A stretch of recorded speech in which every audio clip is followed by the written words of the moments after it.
In this edition on the rest of the story, we're going to talk about academic competitions. You remember these signature programs that we're talking about were opportunities we've given children and have worked on to give them over the last 40 years. How can we provide opportunities for intellectual and academic development that would go way beyond the typical classroom? And today we want to talk about academic competitions and especially the place and value that they have.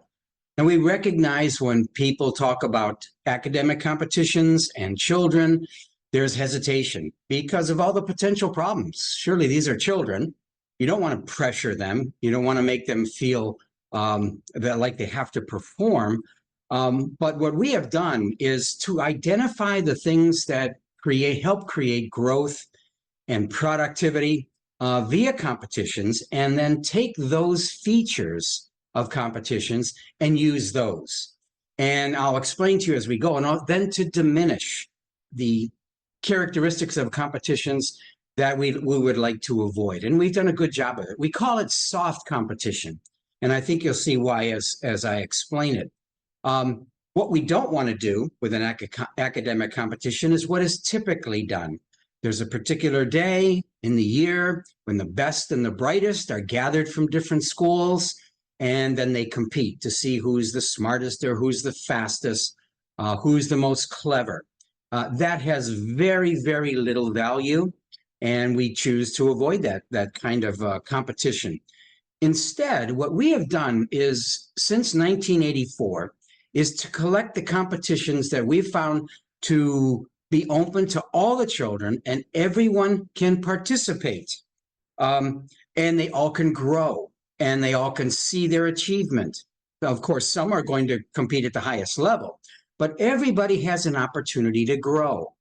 And so these particular competitions also provide the materials so that the experience is immersive over 4, 5, 6 months of the students being immersed, whether it's problem solving in mathematics, problem solving in future problem solving, in writing essays for competitions, in History Day when they're preparing topics that span over a 4, 5, even 6 month period. So the benefits are huge. The competition day comes, and it is important, but actually before the day of competition, we've already gained everything we wanted to gain by the students being immersed in the content, practicing many times over, and growing, and they can see their own growth. So we were very careful. In the first couple of years, we did enter a few competitions, and we could see, no, this kind of thing, you can sort of gear the children up to doing well, scoring well in the competition, but it had very little to do with their development, very little to do with their growth. So a couple of science competitions, we won them in the first few years, and we realized, no, this has no value. Let's pull out. Even though we were winning, we saw that the value was not there. We're dedicated to the children's growth and development. And so we select, as I mentioned, we select the competitions that will enhance all the children's growth. What the competitions actually do is it raises ceilings for everyone, particularly, and this is where it has particular value for our very bright students. They get to compete against the very brightest in Northeast Ohio, and sometimes on a national stage.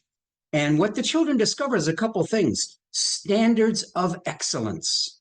When I've judged some History Day competitions at CASE or even on the national level, I met with professors who were also judging. And they said the quality of some of these projects are every bit as good as their undergraduate students. And I can attest to that, the quality that they do. So they're introduced to standards that are way beyond what you can get by just preparing for a state standardized test. It's the same thing with mathematics. A couple of funny stories. I'll tell more when we talk specifically about mathematics. But 2010, 2011, Birchwood came in first place in the state, which meant we would go to the national competition. And I called the head of the math department at Ohio State if he would come in and help us, because I was a little bit over my head preparing kids for the national level. And he just laughed.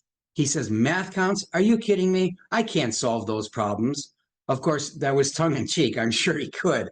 But his point was these are very challenging, not only mathematics, but the creative approach to problems. So the ceilings are there. And children discover the ceilings for effort.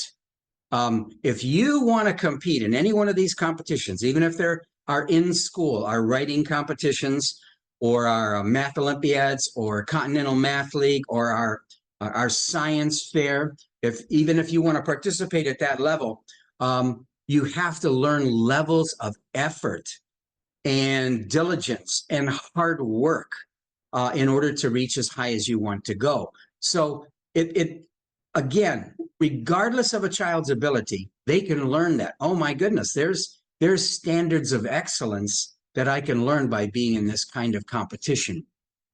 So it raises the ceilings for the very brightest, and it introduces the levels of high achievement per subject and the levels of high achievement for work ethic and caliber of standards of work that you do. Of course, and they're also a real measurement. You know, it's so hard to measure A, B, C because it varies from school to school and course to course.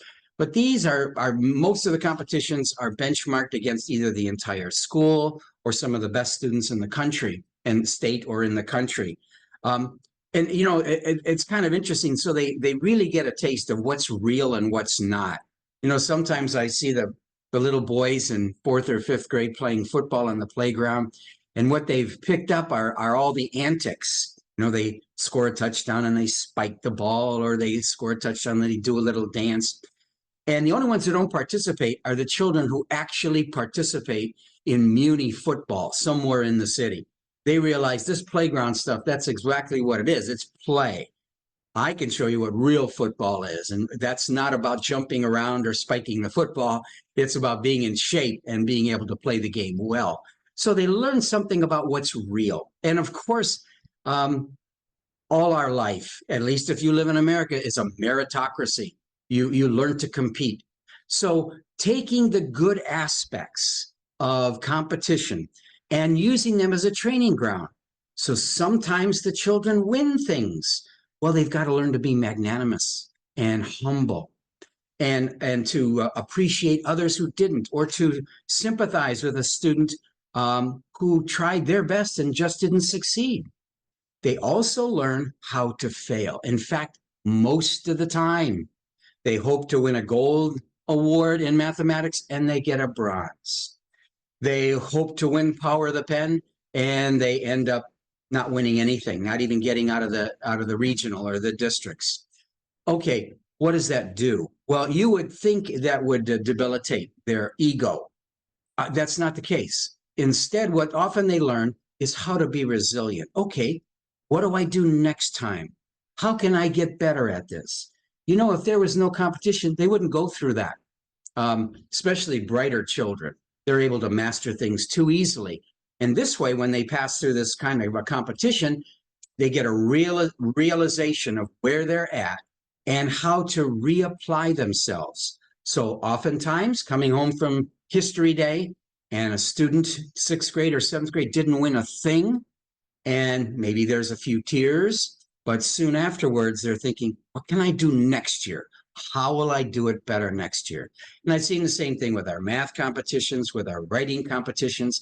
It's interesting that it doesn't debilitate their attitude and their ego, but rather they look at it, okay, how can I get better? So you can see through this, we reap the benefits of academic competitions in a meritocratic society. And the children learn these vital lessons. And so they're not afraid when they go on to high school to take on challenging courses or other kinds of challenging opportunities, recognizing maybe I'll make it and maybe I won't. And if I don't, I'll just keep getting better. And I can't imagine more you would want out of our young people than to have that kind of attitude toward life. And so in the coming weeks, we'll talk in detail about the specific competitions, the value they have, the preparation that we give them. But overall, this is, we're calling them signature programs. But it's one of the great things that our signature programs do is to teach children these valuable lessons of setting ceilings, accepting defeat, knowing how to bounce back, and overall becoming a more intelligent young person and a harder working young person. Thank you.